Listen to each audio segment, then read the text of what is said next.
बिहार में एनडीए की सरकार खत्म हो जाएगी। और यह बात तेजस्वी यादव ने अपने राघोपुर विधानसभा क्षेत्र के दौरे के वक्त कही है। तस्वीरों में साफ देख सकते हैं, आज नेता प्रतिपक्ष अपने विधानसभा क्षेत्र राघोपुर पहुंचे और आज उन्होंने मीडिया से बातचीत करते हुए, और इससे पहले भी कहीं ना कहीं नीतीश सरकार पर हमला बोला, और उसके बाद भी मीडिया से बात करते हुए उन्होंने बड़ा बयान दिया है, जिसके बाद बिहार सरकार में हलचल दिख सकती है। उन्होंने सीधा कहा है कि आने वाले वक्त में बिहार सरकार यानी कि नीतीश सरकार जो है वो गिरने वाली है।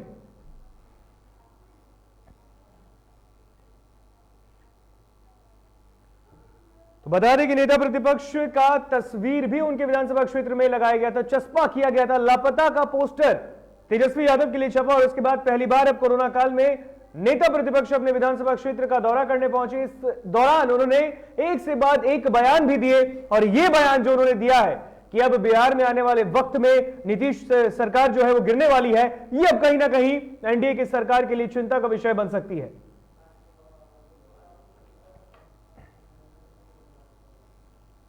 और दिल्ली से पटना आने के बाद बिहार के नेता प्रतिपक्ष तेजस्वी यादव एक्शन मोड में हैं। वहीं वे नीतीश सरकार पर भी हमलावर हैं। कई महीने बाद तेजस्वी यादव अपने विधानसभा क्षेत्र राघोपुर के दौरे पर थे, और यह दौरा इसलिए भी खास माना जा रहा है क्योंकि कुछ महीने पहले ही राघोपुर की जनता ने तेजस्वी यादव के लापता होने का पोस्टर चस्पा किया था। आज तेजस्वी यादव ने राघोपुर जाने के क्रम में कटान क्षेत्र और बाढ़ का भी निरीक्षण किया। और नेता प्रतिपक्ष तेजस्वी यादव ने अपने विधानसभा क्षेत्र राघोपुर का दौरा किया, लेकिन इस दौरान उन्हें राघोपुर की जनता के आक्रोश का भी सामना करना पड़ा। राघोपुर पहुंचे तेजस्वी ने बाढ़ से हुए कटाव का भी जायजा लिया, जहां पप्पू यादव के समर्थकों ने तेजस्वी को काला झंडा दिखाया।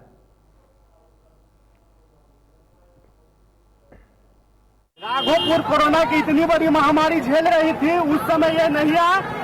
अब 2 महीने के बाद सिर्फ अपनी राजनीतिक चमकाने के लिए आए हैं, और कुछ काम नहीं है इनका। एक भी ऑक्सीजन सिलेंडर राघोपुर में उपलब्ध नहीं है, वेंटिलेटर नहीं है। सिर्फ ये परिवार अपनी राजनीतिक चमकाती है राघोपुर में आकर। और एसटीईटी रिजल्ट के बाद चाहे छात्र हो या राजनीतिक दल, दोनों ही सड़कों पर उतरकर प्रदर्शन कर रहे हैं।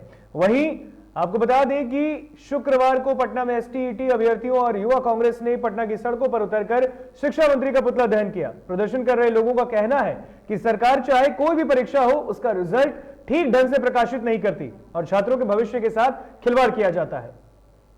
शिक्षा मंत्री का बयान आता है कि जितने भी अभ्यर्थी जो कि क्वालिफाइड हो चुके हैं, उनकी नौकरियां पक्की की गई है। तो कहां गए हमारे शिक्षा मंत्री? आज क्यों नहीं बयान दे रहे हैं? कान खोलकर सुन लीजिए नीतीश कुमार जी, अगर एक भी अभ्यर्थी के साथ अन्याय हुआ बिहार में, तो युवा कांग्रेस आपको चेतावनी देती है कि हम लोग उग्र प्रदर्शन करने वाले हैं और यहाँ रुकने वाले नहीं है। शिक्षा मंत्री ने कहा था कि हम लोग उसको लेकर के सारे लोगों को नौकरी दे देंगे, पक्की नौकरी समझिए। प्रेस जारी करके कहा था, तो उनको ज्वाइनिंग दे सरकार। एक तो मांग हमारी ये है, अगर एक ही लोग क्वालिफाई जो थे मेरिट से बाहर हुए, तो ये इतने सारे लोग कहां से आ गए? यानी बड़े पैमाने पर धांधली है। जो क्वालिफाई थे उनको मेरिट से बाहर किया गया, और मेरिट में वैसे लोगों को लाया गया जो क्वालिफाई थे ही नहीं।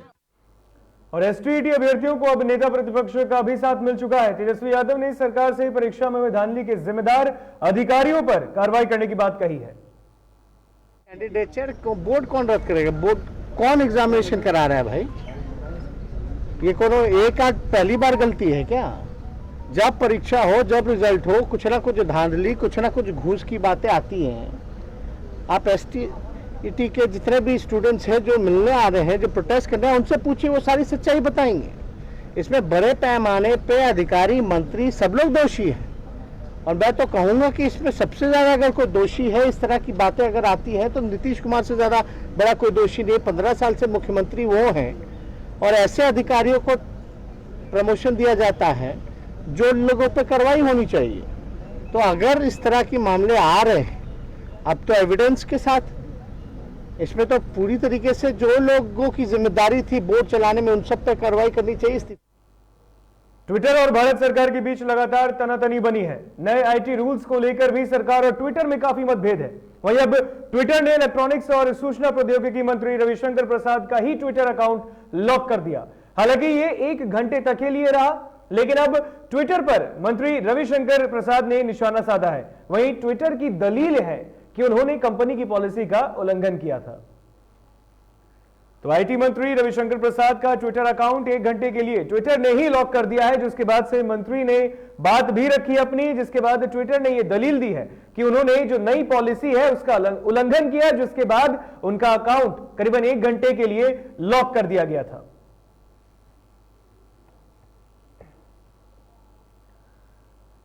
कटिहार सदर अस्पताल पहुंचने वाले मरीजों को अब कभी ऑक्सीजन की कमी नहीं होगी। जिस प्रकार से कोरोना की दूसरे लहर में ऑक्सीजन को लेकर त्राहिमाम बचा था, अब उसकी किल्लत नहीं होने वाली।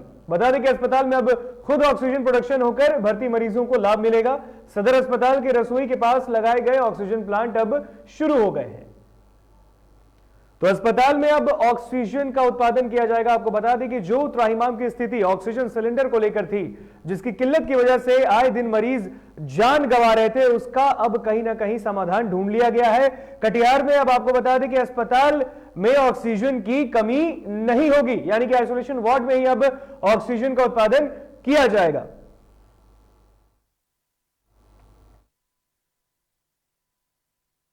ये समाचार आप लोग के साथ शेयर करने में मुझे खुशी हो रही है कि हमारे सदर अस्पताल में 300 PSA का ऑक्सीजन प्लांट फंक्शनल हो चुका है और अब हमारे वार्डों में ऑक्सीजन प्लांट के माध्यम से ही ऑक्सीजन की सप्लाई सदर अस्पताल में हो रही है। मनिहारी का जो सब डिविजनल अस्पताल है उसमें भी सारा कार्य लॉकडाउन के कारण जहां एक और पूरी आर्थिक व्यवस्था चरमरा गई, तो वहीं आर्थिक रूप से कमजोर लोग भुखमरी के कगार पर हैं। लगभग 1.5 साल के संक्रमण काल में अधिकांश मजदूर, कामगारों, ठेले चालकों, रिक्शा चालकों, फुटपाथ पर जीवन निर्वहन करने वाले लोगों के बीच 2 वक्त की रोटी के लाले पड़ गए। और इस परिस्थिति में सरकार के साथ कई स्वयंसेवी और समाजसेवी संस्थाएं निरंतर लोगों की मदद में जुटी है। हर संस्था अपने अपने स्तर पर समाज सेवा का काम कर रही है। कोई मास्क, सैनिटाइजर बांट रहा है, तो कोई जरूरतमंद लोगों को राशन व स्वास्थ्य सुविधाएं मुहैया करवा रहा है। और ऐसी ही एक समाजसेवी संस्था ने बक्सर में जरूरतमंदों को मदद पहुंचाया है। तो राहत सामग्री का वितरण किया गया है। तस्वीरों में देख सकते हैं आप, बक्सर में एक निजी संस्था के द्वारा जरूरतमंद लोगों के बीच ये संस्था आई और जरूरतमंद की जो लोग हैं उनको जरूरत की चीजें मुहैया कराई गई, जिनमें मास्क, सैनिटाइजर और साथ ही साथ राशन का वितरण करवाया गया है, यानी कि राहत सामग्री का वितरण करवाया गया जरूरतमंद लोगों के बीच।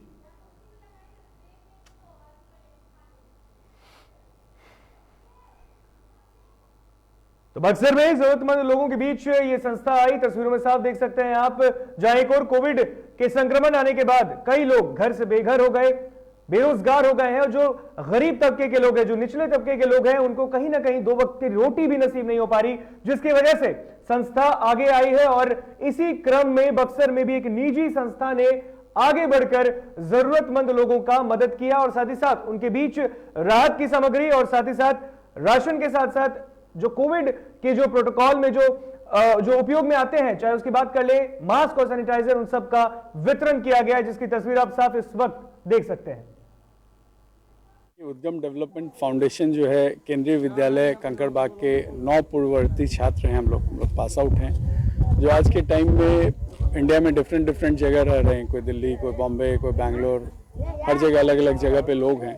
और उन लोगों को लगता है कि हम तो अपनी जगह पे स्थापित हैं, जो हमारा राज्य है, जो हमारा गांव है, उसके लिए कोई सोचता नहीं है। तो हम लोग उसके लिए सोचने के लिए तैयार हैं। हम लोग वहाँ से सब लोग सपोर्ट कर रहे हैं। मैं पटना में हूँ और भी एलर्जी, जलन, blood pressure, heart attack, cancer और मधुमेह जैसी घातक बीमारियों को दूर करने के लिए बिहार के बगहा में लाल और हरे रंग के चावल की खेती की जा रही है। किसानों ने अपनी आय दोगुनी करने के लिए लाल और हरे रंग के चावल की खेती शुरू की है।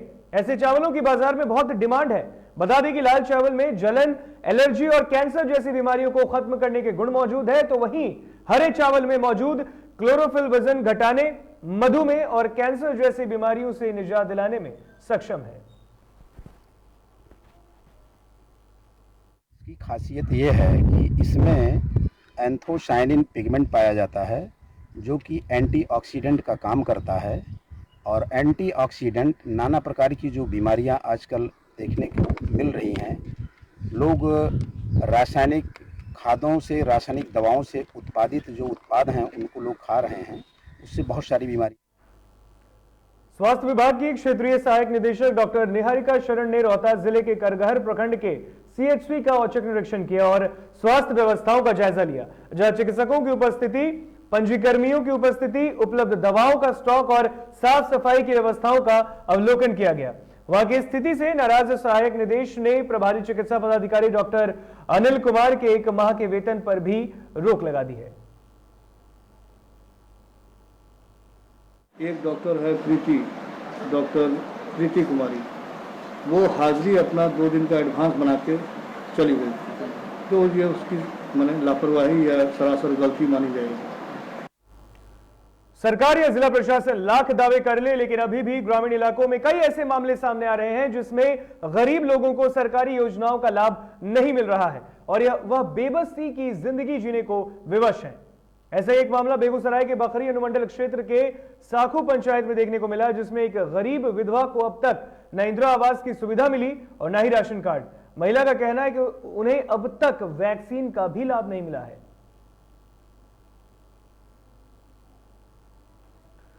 तो बेगूसराय में सरकारी योजनाओं से कई लोग अभी भी वंचित हैं और ये बखरी अनुमंडल की तस्वीर हम आपको दिखा रहे हैं, जहां पर एक वृद्ध महिला को अब तक ना उनका राशन कार्ड उन्हें मुहैया कराया गया है और ना ही उन्हें सरकार की जरूरत की जो योजनाएं हैं जो जरूरतमंद लोगों के लिए है उनसे भी उनका इत्तेफाक नहीं कराया गया। साथ ही साथ आपको बता दें कि अब तक वृद्ध महिला को कोरोना का टीका भी नहीं दिया गया और ये सवाल है सरकार के लिए, जिला प्रशासन के लिए।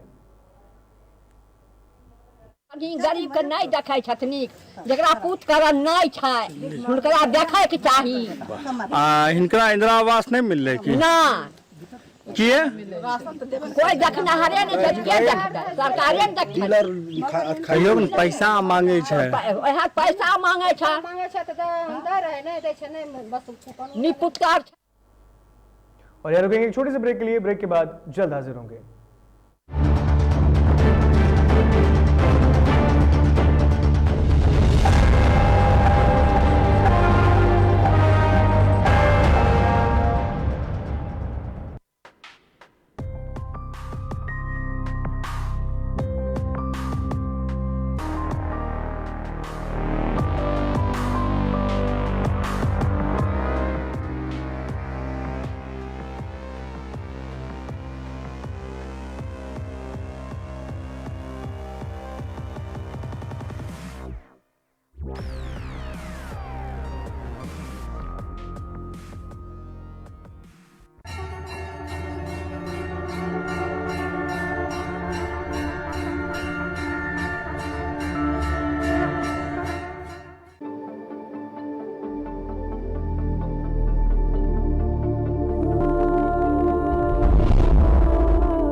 ब्रेक के बाद एक बार फिर स्वागत आपका डीटीवी भारत में। बढ़ते हैं खबरों में आगे। देश में बढ़ती महंगाई के खिलाफ बेगूसराय में ऑल इंडिया यूथ फेडरेशन के द्वारा समाहरणालय के पास विरोध प्रदर्शन किया गया। इस दौरान मोदी सरकार के खिलाफ जमकर नारेबाजी भी की गई। मौके पर AIYF के पूर्व अध्यक्ष प्रदीप कुमार चिंटू सहित अन्य कार्यकर्ता मौजूद रहे। सरफरोशी की तमन्ना अब हमारे दिल में है, देखना है जोर कितना बांटने का दिल में है। सरफरोशी की तमन्ना अब हमारे दिल में है, देखना है जो सत्ता के हथियार। मोदी की सरकार इस देश में आई है, सबसे महंगाई चरम सीमा पार कर रही है। सरकार ने जब सत्ता पर बैठने का काम किया था तो उनका नारा था कि बहुत हुआ बेरोजगारों का मार, अब की बार मोदी सरकार, बहुत हुई महंगाई की मार, अब की बार मोदी सरकार। लेकिन साथियों, एक तरफ जब से सरकार केंद्र सरकार बैठी है तब से महंगाई चरम सीमा पार कर रही है। बड़ी बड़ी कंपनियों को पूरे देश हाथ में दे। वैशाली जिले के नया गांव पश्चिमी पंचायत के वार्ड संख्या 14 में PHED और बिजली विभाग की लापरवाही के कारण 3 महीने से मुख्यमंत्री हर घर नल जल का योजना से जल आपूर्ति बाधित रहने से आक्रोशित ग्रामीणों ने लोजपा कार्यकर्ताओं के साथ मिलकर धरना प्रदर्शन किया। इस दौरान लोगों ने सरकार विरोधी नारे भी लगाए।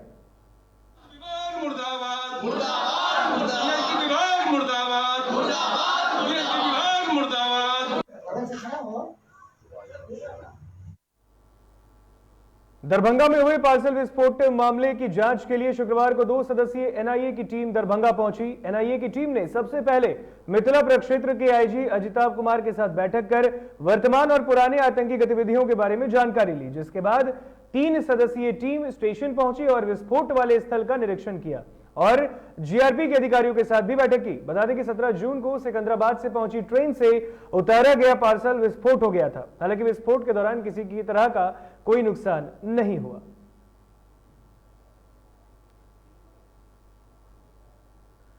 कटिहार में एक पत्नी ने अपने प्रेमी के संग मिलकर पति को मौत के घाट उतार दिया। मामला प्राणपुर थाना क्षेत्र का है। बताया जा रहा है कि मृतक को अपनी पत्नी के अवैध संबंध पर शक था, जिसकी सच्चाई सामने आने के बाद पत्नी ने प्रेमी के साथ मिलकर ही पति की हत्या कर दी।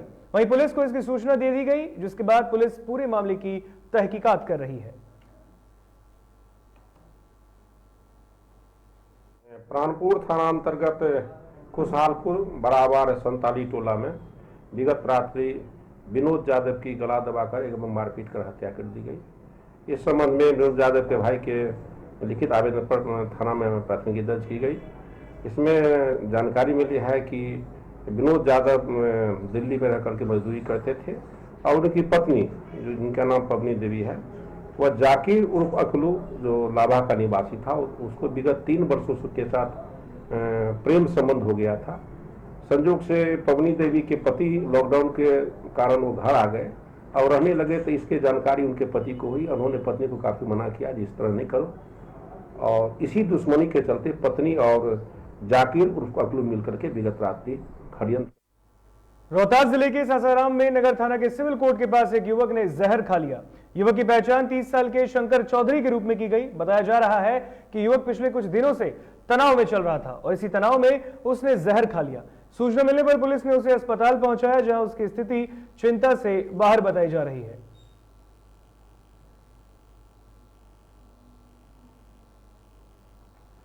काम करता था, तो मजदूरी करता है। आई लड़का BA है, तो हम बोले कि तो औरत खाती क्या होती करेगी, करेगी। तो वहाँ गया था ससुरारी में किया, इसीलिए ऐसा क्या खा लिया ये।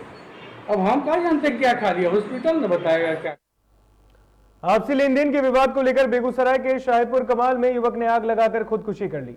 घटना की सूचना के बाद मौके पर पहुंची पुलिस ने शव को कब्जे में लेकर पोस्टमार्टम के लिए भेजा है और मामले की जांच कर रही है। पुलिस के मुताबिक आपसी कलेश में युवक ने यह कदम उठाया, वहीं परिजनों का रो रो कर बुरा हाल है। तो बेगूसराय में आपसी विवाद में एक युवक ने आत्महत्या कर ली। बताया जा रहा है कि आग लगाकर उसने खुदकुशी की है। फिलहाल पुलिस ने शव को कब्जे में लेकर पोस्टमार्टम के लिए भेज दिया है और पूरे मामले की तहकीकात की जा रही है। हुआ यहाँ पे कोई उपस्थित था? हम लोग नहीं थे। आप कहाँ थे? हमारे बहन की शादी था। हाँ। हम वहीं चल गए थे। आज कल तय वहाँ सहबे किए हैं। जी जी। हाँ, आज 3 बार बात भी हुआ, 4 बार। हाँ हाँ। ये घटना से पहले आधा घंटा पहले हम भी बात किए थे, उसके बाद फोन गया कि अब अगला आकर डेट कर गए, खत्म हो गए। विकास के नाम पर महादलितों के लिए चल रही योजना में लूट और लापरवाही का नजारा देखना है। उसके लिए जिले के बरियारपुर प्रखंड का मुरला मुसहरी से बेहतर कोई जगह नहीं होगा। 65 घरों का यह महादलित बस्ती जो बाढ़ के दौरान पूरी तरह टापू में तब्दील हो गई है, और यह पूरी बस्ती ठेकेदार की मनमानी और भ्रष्टाचार की पोल खोलती है। इस रिपोर्ट को देखिए।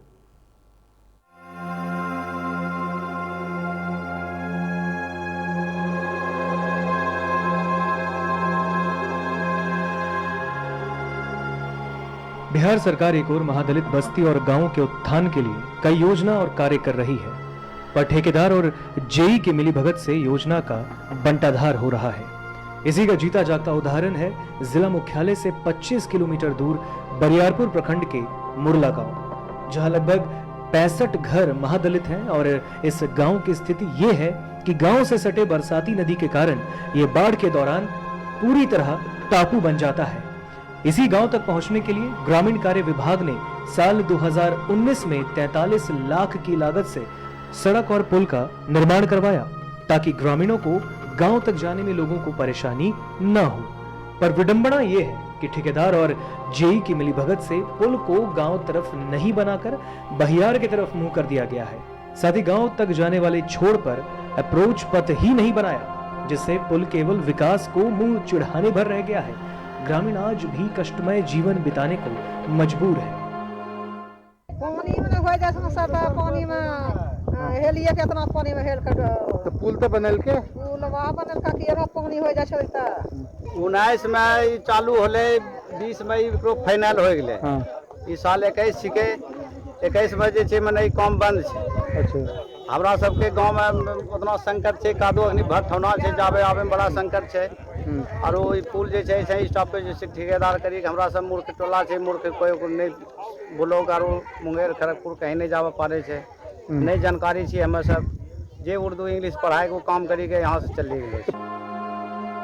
यूं तो सरकार की पहली प्राथमिकता में महादलित बस्तियों और गांवों का विकास है, पर विकास की ऐसी तस्वीर साफ बयां करती है कि सरकारी राशि का किस तरह दुरुपयोग किया जाता है और योजना किस प्रकार केवल ठेकेदार और सरकारी अधिकारियों के विकास करने में काम आता है। जब इस सिलसिले में मुंगेर के वर्तमान बीजेपी विधायक प्रणव कुमार से पूछा गया, तो विधायक ने भी माना कि इस योजना में अनियमितता बरती गई है और जल्द ही इस पर जांच बिठाकर दोषियों पर कार्रवाई की जाएगी। और साथ साथ मुख्यमंत्री बसावट योजना के तहत पुल का अप्रोच पथ बनवाकर सड़क को गांव तक बनाया जाएगा। हम पिछले चुनाव में भी गए थे और बीच बीच में ज्यादा कदा जाते रहते हैं। बाढ़ के दिनों में तो एकदम टापू बन जाता, हम लोग नाव से जाना पड़ता है। जो भी काम किया है उसमें हमको अनियमितता दिखाई पड़ता है, और जो ग्रामीण कार्य विभाग से हुआ है वो कहीं से वो लोगों के सड़क सुविधा के लिए नहीं बनाई गई, वो ठेकेदार की सुविधाओं के लिए बना था। अब सवाल ये उठता है कि बिहार में विकास की ये स्थिति है तो विनाश की तस्वीर क्या होगी। मुंगेर से डीटीवी भारत के लिए इम्तियाज खान की रिपोर्ट। और प्रभारी मंत्री मोहसिन रजा अपने एक दिवसीय दौरे पर अमेठी पहुंचे, जहां उन्होंने भादर ब्लॉक में आयोजित वैक्सीनेशन कार्यक्रम का शुभारंभ किया। इसके बाद मंत्री ने प्रदेश सरकार की योजनाओं से जुड़े दर्जनों लाभार्थियों को प्रधानमंत्री आवास, शौचालय समूह की महिलाओं को प्रमाण पत्र भी वितरित किया और साथ ही साथ ब्लॉक परिसर में वृक्षारोपण भी किया।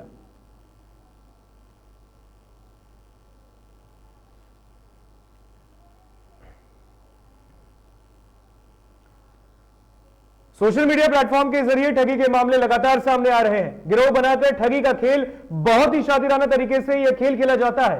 ताजा मामला तिलैया का है। तिलैया पुलिस ने फेसबुक पर लड़की का प्रोफाइल बनाकर लोगों को ठगी करने वाले गिरोह के 5 सदस्यों को शुक्रवार को गिरफ्तार किया। तिलैया थाना परिसर में आयोजित प्रेस वार्ता में मामले की जानकारी देते हुए थाना प्रभारी द्वारका राम ने बताया कि पुलिस अधीक्षक डॉक्टर एहतेशाम वकरीब को 24 जून को गुप्त सूचना मिली कि तिलैया थाना क्षेत्र के आईसीआईसीआई बैंक की गली के पीछे जो पेट्रोल पंप है, वहां पर शंकर मोदी के मकान में बिहार से आए कुछ युवक फेसबुक के माध्यम से लोगों से ठगी कर रहे हैं। सूचना के आधार पर तिलैया पुलिस ने शंकर मोदी के मकान में छापेमारी की और इस दौरान मकान से 5 लड़के मोबाइल पर चैट करते पाए गए। मोबाइल की छानबीन करने पर पुलिस को कई लोगों से चैटिंग का रिकॉर्ड, चैटिंग से मंगाए गए रुपए का ब्यौरा भी पाया गया।